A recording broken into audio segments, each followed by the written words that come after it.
బీఆర్ఎస్ను target చేసే విషయంలో తెలంగాణ ప్రభుత్వం మరింత దూకుడుగా ముందుకు సాగుతోంది.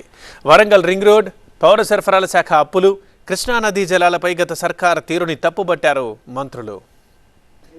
విషయంలో ఈ ప్రభుత్వం వెనకాడికి పోయేది, దాన్ని కూడా ప్రజలకు ఇబ్బందికరంగా లేకుండా ఉండే విధంగా గత ప్రభుత్వంలో వారి స్వార్థం కోసం అలైన్మెంట్లు ఏదైతే రంగులు వేసుకున్నారో, వారి స్థలాలకు ఆనుకొని పోయే విధంగా రౌండ్గా తీసుకొని ఇదే మా రింగ్ రోడ్ అనుకొని వారు ఊహించుకున్నారో అదైతే ఉండదు. ప్రజలకు మంచి జరిగే రింగ్ రోడ్ అయితే ఉంటుంది.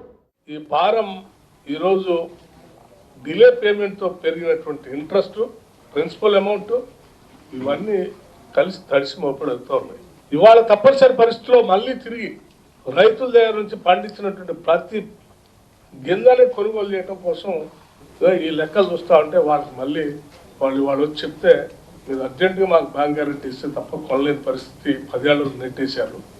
సో 58,860 కోట్ల భారంతో ఈరోజు సివిల్ సప్లైస్ కార్పొరేషన్ మూలుగుతా ఉంది.